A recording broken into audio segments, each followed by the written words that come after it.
Now we're going to explore the Turing machine in some depth. We start off with what I like to think of as programming tricks for Turing machines. It's not that anyone is really going to program a Turing machine, but we need to argue about what a Turing machine could do if we really needed to have it do it. That is how we argue about the capabilities of Turing machines. For example, we argue that it can simulate a real computer.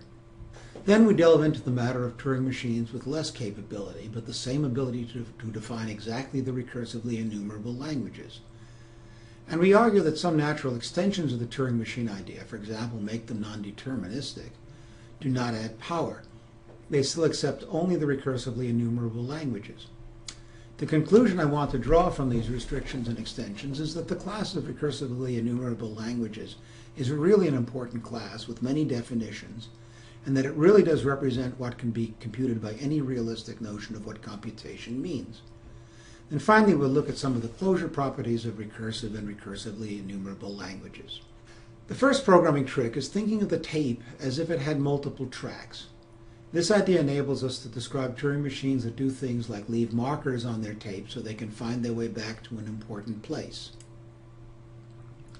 We get k tracks if we think of each tape symbol as a vector with k components, each component chosen from some finite alphabet. We can think of the ith component of each tape symbol as forming the ith track. Input symbols will have the blank symbol in all components but one, which then becomes the track on which the input is placed. Here's how we can visualize a Turing machine with 3 tracks.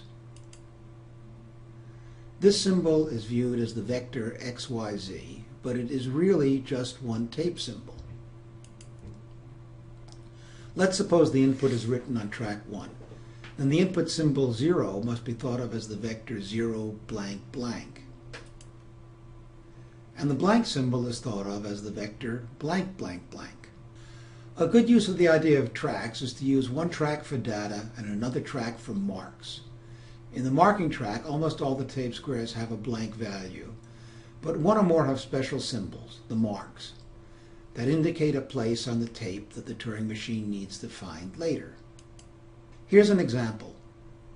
The bottom track holds the data and the top track is the marking track. This symbol xy represents a marked y. And these symbols are unmarked w and z respectively. A similar trick is to think of the state as a vector, with each component from some finite alphabet. The first component is used to control operation, what we normally think of as the state.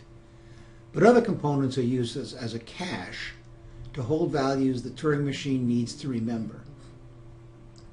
Typically these values are bits or tape symbols, but they can be anything as long as they are chosen from a finite alphabet.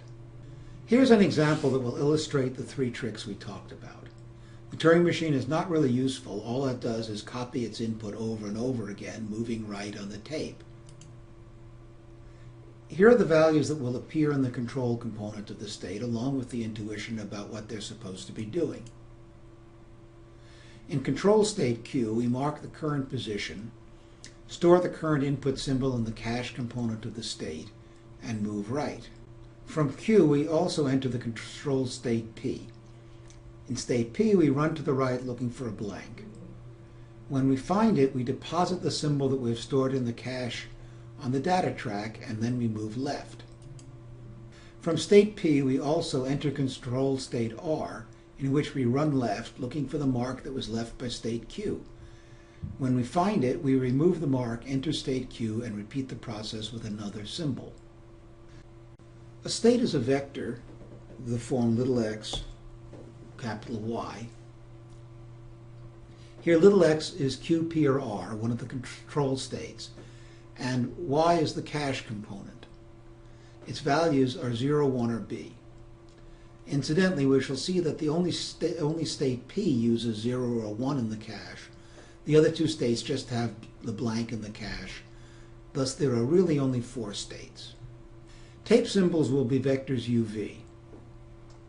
The first component represents the marking track, so U is either X, the mark, or a B, which is no mark.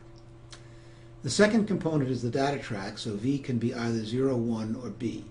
we regard BB as the blank symbol, B0 as input symbol 0, and B1 as input symbol 1. We'll now describe the transition function of this Turing machine. But before we do, let's understand that A and B can each have the value 0 or 1, but in a rule, all occurrences of one of these letters has the same value. Thus, this is a pair of rules, one for each value of A. It says that if the control state is Q, copy whatever symbol A is on the data track into the cache. That is, this guy winds up here in the cache. The position under the head is marked X, as we see here. And the head moves right, and the control state becomes P. There are two families of rules for control state P. If the current tape symbol does not have a blank in the data track, then stay in the same state, leave the tape symbol as it is, and move right. Note that A and little b can represent either 0 or 1 independently, so there are really 4 rules represented here. When the blank symbol BB is reached, place the symbol A that is in the cache in the data track of the square currently reached. That is, the guy in the cache winds up in the data track. Go to control state R and move to the left. And here are the rules for control state R. In state R, as long as we do not see the mark in the first track, we simply move left with no change in the state or the tape symbol. When we find the square that has the mark, we do 3 things. We remove the mark, we go to control state Q, and we move to the right. We'll be at the position just to the right of where the mark was. We're back in state Q, so the whole cycle will repeat again with whichever input 0 or 1 is in the next square. Here's a motion picture. We are in control state Q with an empty or blank cache, and we're at the left end of the input 0, 1. We're going to pick up the 0 for the cache and mark the current square, going to control state P and moving right. We did all that. Now we failed to see a blank in the data track, so we'll just move right again. Now we see the blank, so we deposit the 0 in the cache and go to state R and move left. Bingo, we haven't found the mark, so we'll move left again. Now here's the mark. We remove the mark, go to control state Q and move right. And here we are in a situation similar to that in which we started. We'll pick up the 1, mark the square we're at, and move right in state P. Here we go off on another cycle. It never ends. We keep writing 0, 1, 0, 1, 0, 1, so on the data track. We're now going to start exploring restrictions of the original Turing machine model that are powerful enough to simulate the original model, and therefore also define exactly the recursively enumerable languages. Our first restriction is a minor one compared with some of the amazingly strong restrictions we're going to mention later. But this restriction is that we can assume the tape is infinite to the right of the input only. Tape squares to the left of where the input is placed do not exist and may not be used. The Turing machine halts if it tries to move left into a non-existent square, but we shall see that in the construction that simulates a two-way infinite tape by a one-way infinite tape, that it is also possible to design a Turing machine so it never makes that mistake and never falls off the tape. Suppose we have an ordinary Turing machine with a two-way infinite tape. We want to simulate it with a one-way infinite tape. So let's call the initial position of the head square 0.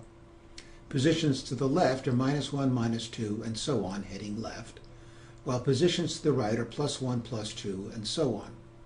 The new Turing machine will have 2 tracks on its tape and never move left from position 0.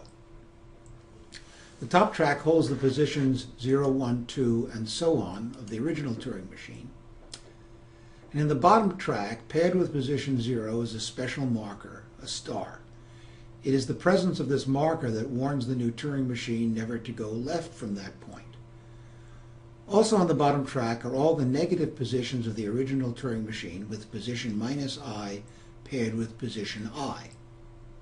That is, the bottom track holds the tape to the left of position 0, but backward.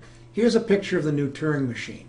Its state holds the state of the original Turing machine plus a bit, U or L, that tells it whether to look at the upper or lower track to simulate a move of the original. When that bit is U, the new Turing machine moves its head in the same direction as the original, but if the bit is L, then it moves in the direction opposite to that of the original. At the first move, the marker star will be placed on the lower track. However, there is no need to modify the input symbols, since the negative positions of the original Turing machine initially hold blank, and we can treat each of the input symbols and the blank of the new Turing machine as if they had a second component that is blank. There are several other restrictions that are discussed in the text, but we're not going to cover here. It might be surprising, but if you give a pushdown automaton, even a deterministic pushdown automaton, a second stack, then it can simulate a Turing machine. The idea is that one stack holds whatever is to the left of the head, including the head position itself, with the top of the stack at the right end of the string. The second stack holds what is to the right of the head position, with the top of the stack at the left end. The two-stack PDA can figure out a move of the Turing machine. If the head moves left, then a symbol is popped off the first stack and pushed onto the second. If the head moves right, then the top symbol is moved from the second stack to the first. Moreover, an even stronger restriction on the two-stack PDA can be made in addition to determinism. The two stacks can each be a counter, that is, a stack that has only two stack symbols. And one of these symbols, the bottom marker, can only appear as the bottom symbol. Thus the stacks each act like counters. You can add one or subtract one, but you can only tell when the count is 0. You can't tell one large count from another. This comment speaks for itself. The guy who discovered this construction that lets two counters simulate a Turing machine was Patrick Fisher. He was one of the really early computer science professors and apparently attracted the attention of the Unabomber. Pat was sent an exploding package which was opened by his secretary, who was injured in the blast but fortunately survived. Now we're going to look at several extensions to the basic Turing machine that we've described. These extensions have some use when we talk about closure properties of the recursively enumerable languages, but mainly they are considered to convince you that the basic Turing machine is good enough. It captures all of what we might think of as computing by any means. That is, our goal is to simulate each of the extensions with the basic model, and thus to show that the extensions define only the recursively enumerable languages. Our first extension will allow any finite number of tapes. Then we add non-determinism. The last extension is really a demonstration of how a Turing machine can simulate a name-value store. That is, a storage system that lets us associate any value with any name. Recently, very large-scale name-value stores have become a significant factor in the big data world, with systems like Google's Bigtable. However, our purpose here is more mundane. A name-value store is the hardest part of a computer to simulate. In essence, the memory hierarchy of a computer can be thought of as a place where we store values and locations, whether the locations are memory addresses, cache addresses, or block numbers on a disk. If we can show how a Turing machine simulates a general name-value store, then we should have a good idea of how the Turing machine can simulate a real computer. A multi-tape Turing machine has k tapes for some fixed k. There is one head for each tape, and each head is positioned at one square of its own tape. To determine a move of the multi-tape Turing machine, we have to look at the tape symbol under each head as well as the state. And the action of the multi-tape Turing machine consists of a new state, a new symbol for each tape square that is scanned, and a direction for each of the heads. The heads move independently, and some heads may choose to stay where they are rather than move at a step. To simulate k-tapes, we'll use a Turing machine with a single tape, but we'll regard this tape as having two k tracks. K of the tracks are used to simulate each of the k tapes, while the other k tracks are used to mark the head position of each of the tapes. That is, These tracks are blank except for a single X in one of the squares. Here's a picture of a one-tape Turing machine simulating a two-tape Turing machine. There are 4 tracks. 2 of these tracks hold the contents of the 2 tapes, while the other 2 tracks hold only a single X each, marking the positions of the 2 tape heads. That is, the 2-tape Turing machine has the head of its first tape scanning this C, and the head of its second tape is scanning this W. I hope it is clear that the ordinary Turing machine can, to simulate one move of the 2-tape Turing machine, visit each of the X marks, store the symbols that the 2-tape Turing machine sees in cache components of its own state, and finally figure out the move of the 2-tape machine would make. The 1-tape machine then visits each of the positions with the X's again, changes symbols as the 2-tape machine would, and moves the X's to reflect the head moves of the 2-tape machine. The 1-tape machine needs to be careful to remember in a component of its own state how many X's are to its left, so it can always find them all on its own tape. But if we design the 1-tape machine to do that correctly, then it is possible for it to simulate the 2-tape machine, although it will obviously take many of its own moves to do so. Now let's look at the non-deterministic version of a Turing machine. We'll talk only about 1-tape non-deterministic machines, but the addition of several tapes along with non-determinism doesn't add power either. The basic idea is that the Turing machine is allowed to have more than one choice of move for any state tape symbol pair. Once a choice is made, then the next state, new symbol, and head direction are determined. That is, you may have several choices in the non-deterministic Turing machine, but you can't pick a state from one, a symbol from another, and a direction from the third. As for the non-deterministic finite automata and pushdown automata, the non-deterministic Turing machine is said to accept if any sequence of choices leads to an ID with an accepting state. The basic trick is to use the tape of the deterministic machine to represent a queue of IDs of the non-deterministic machine. The deterministic machine will make a systematic search of all the IDs the non-deterministic machine can reach. If it finds one with a final state, then the deterministic machine accepts. But if it never finds one, the simulation may go on forever, but the deterministic machine will never accept. Incidentally, we should start to become aware of a surprising behavior of Turing machines. Sometimes they run forever without accepting or halting. Moreover, we can't tell whether the Turing machine is going to do that or whether it will eventually halt, either accepting or not. That is, you can't tell whether a Turing machine is an algorithm. Anyway, back to our description of how the deterministic Turing machine simulates the non-deterministic. The deterministic machine needs a separate track in addition to the track that holds the IDs of the non-deterministic machine. One purpose of this track is to mark the ID that is currently at the head of the queue of IDs. And we need another mark whose job is to allow the deterministic machine to make a copy of the ID at the queue head, one symbol at a time, while it changes this ID to reflect one of the choices of moves of the non-deterministic machine. Here's a picture of what the tape of the deterministic machine looks like. On the data track, there is a sequence of IDs separated by a special symbol, $, which we assume is not a symbol that can appear in the IDs themselves. The mark X is at the $, just before the ID that is at the head of the queue. The IDs to the left of this point will never be useful again since they have already been processed, but it is more trouble to erase them from the tape than it is to just leave them there. The mark Y indicates the last position of the front ID that has been copied with one choice of move of the non-deterministic machine. The deterministic machine will run back and forth between the Y and the first blank it sees to its right, storing the symbol under the Y in its state and depositing it at the first blank.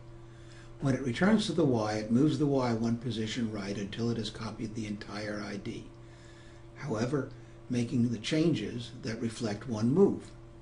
The process is just a little more complex than the simple Turing machine we gave as our example of the use of multiple tracks, which ran back and forth copying its input.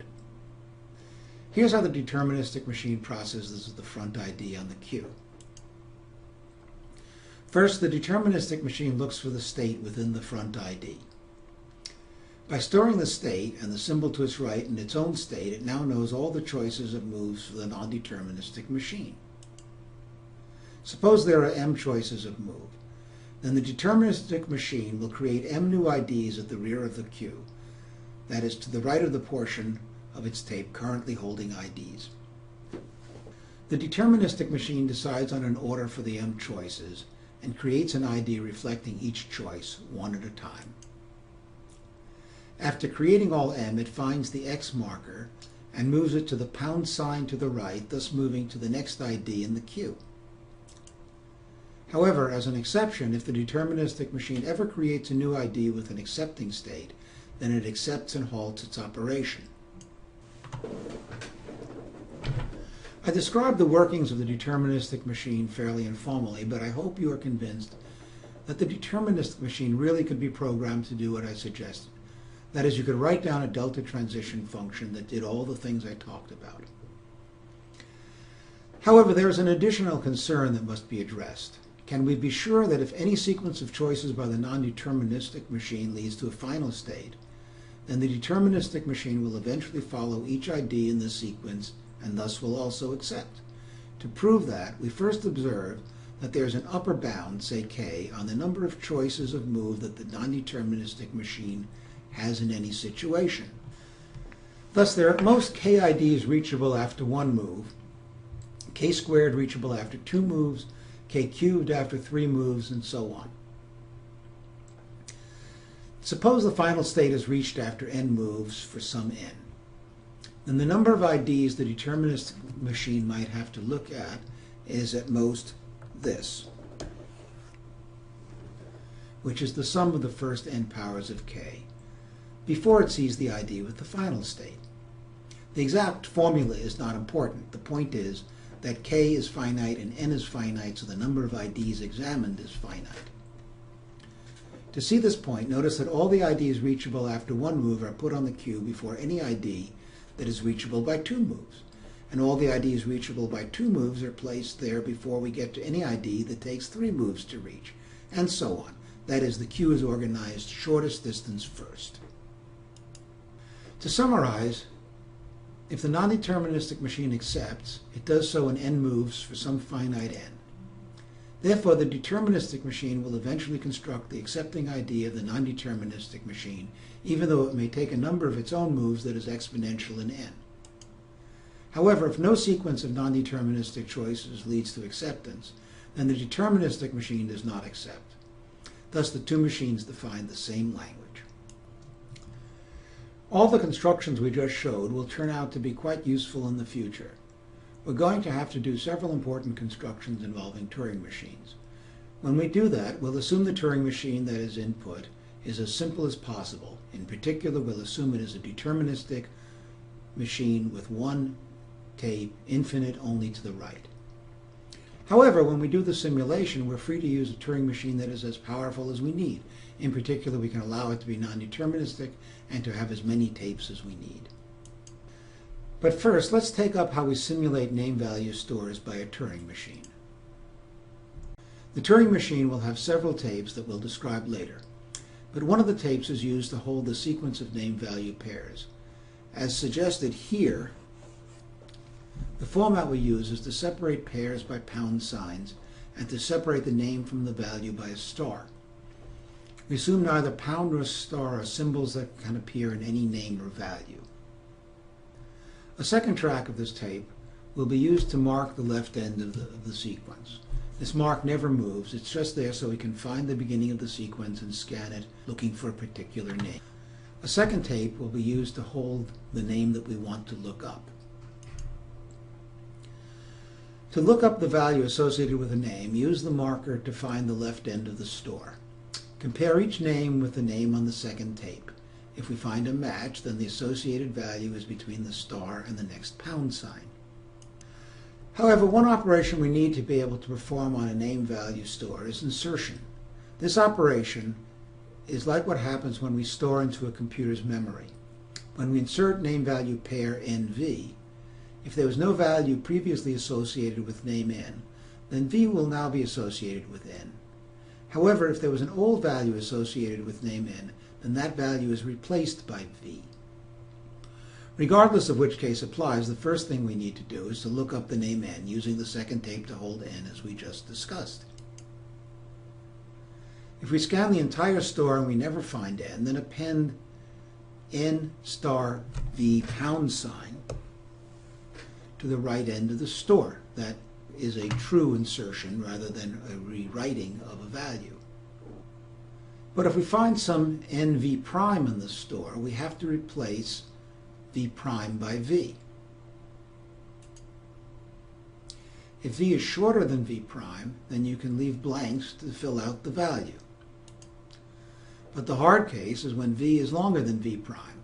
Here we have to shift the entire portion of the store that follows far enough to the right to make room for v. Here's how we'll do it. We use a third tape and we copy the entire portion of the first tape that is added to the right of v prime. But make sure to mark the position on the first tape that holds the star to the left of the v prime. Remember, this tape has a second track for marks. Now, write v on the first tape where v prime was. It's okay to overwrite any squares to the right of where v prime was. Then we restore the first tape by copying from the third tape everything that was copied there. The net effect is that the portion of the first tape that held data to the right of v prime has been moved right as many squares as was necessary to fit v in place of v prime. Here's a picture of the sequence of moves. First, we copy everything to the right of v prime onto tape 3. Then we overwrite v on tape 1, covering anything we have to. And then we copy tape 3 onto tape 1, positioning it to the right of whatever space v has taken.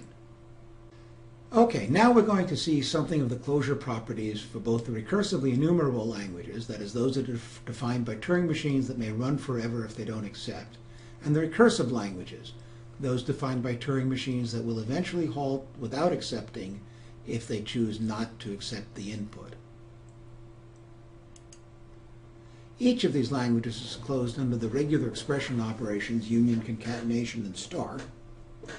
They're also closed under reversal, intersection, and inverse homomorphism. The recursive languages, but not the recursively enumerable languages, are closed under difference and therefore complementation. The recursively enumerable languages, but not the recursive languages, are closed under homomorphisms. Let's first look at closure under union. Let L1 and L2 be languages accepted by final state by Turing machines M1 and M2 respectively. To make things simple, we're going to assume that M1 and M2 are one-tape machines with a semi-infinite tape. For the language L1 union L2, we construct a Turing machine M with two tapes. The first thing M does is to copy its input from the first tape to the second. Then M uses one tape to simulate M1 and the other tape to simulate M2. M accepts if either accepts. To show that the recursive languages are closed under union, observe that both M1 and M2 will eventually halt whether or not they accept. M will accept if either does, but if neither accepts, then M will eventually halt without accepting, so M is also an algorithm. For closure of the recursively enumerable languages under union, we don't know that M or M2 may run forever if they do not accept. If either accepts, then M will surely accept. However, if neither accepts, then M may run forever. But that is okay, since we only want to prove that L1 union L2 is recursively enumerable in this case, not necessarily recursive. We're going to use picture proofs for Turing machines quite a bit. Here's how we represent an algorithm, a Turing machine that always halts. It's just a box with two output signals, accept and reject. We should understand that reject just means that the machine halts without accepting. We know that an algorithm will eventually make one of these signals, and of course not both. Then the design of M can be expressed by this diagram. It gets its input W from the outside, and it feeds it to M1 and M2. which it then simulates. M produces the accept signal if either M1 or M2 accepts. If neither produces accept, then they eventually both produce reject, and M produces the reject signal when they both do. Thus M will make one of these signals but not both, and of course it makes the right signal to accept the union of the languages. And here's how we represent a Turing machine that is not necessarily an algorithm. It makes an accept signal if it accepts, but we cannot expect it to make a reject signal. It may just keep making moves but never accept. This diagram is the design of M for the case where M1 and M2 are general Turing machines. Again, M feeds both the input W. If either raises the accept signal, then M does too. We have no idea what M does if neither accepts, but it doesn't matter. M has the form needed to show that the union of the languages of M1 and M2 is a recursively enumerable language. Here's a picture proof of the fact that recursive languages are closed under intersection. M1 and M2 are algorithms. We design M to feed its input to the simulated M1 and M2, and M accepts if both accept, and M rejects if either rejects. And here's a picture proof for the intersection of recursively enumerable languages. Again, M feeds its input to M1 and M2, and it accepts if both accept. Now, difference and complement give us very different stories for the two classes of languages, recursive and recursively enumerable. If you want to accept the difference of the languages of algorithms M1 and M2, simulate them both until they halt. Accept if M1 accepts and M2 rejects, and otherwise reject. The picture is much like what we saw for union and intersection of recursive languages, only the logic combining the signals is different. An important consequence is that the complement with respect to some alphabet sigma of a recursive language is recursive. Surely sigma star, the set of all strings over sigma, is recursive. So the difference of sigma star and a recursive language is the complement of that language. Unfortunately, this approach does not work for the recursively enumerable languages. They are in fact not closed under difference or complementation. We'll see a particular recursively enumerable language whose complement is not recursively enumerable soon. But just to see why the construction for recursive languages doesn't work, remember that M2 may never halt. So if M1 accepts, we may never know that the input is in the difference. Now let's show that the recursively enumerable languages are closed under concatenation. Let L1 and L2 be defined by Turing machines M1 and M2. Assume M1 and M2 have one semi-infinite tape each. And for concatenation, we're going to construct M, a two-tape non-deterministic Turing machine.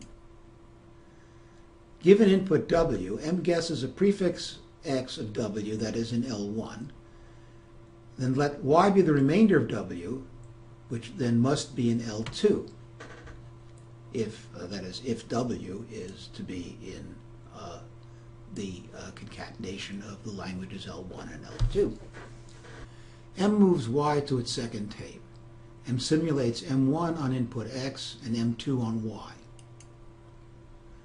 If both accept, then M accepts. Since it is non-deterministic, it will guess every possible way to break W into two pieces, so it always accepts W if W is in L1 concatenated with L2.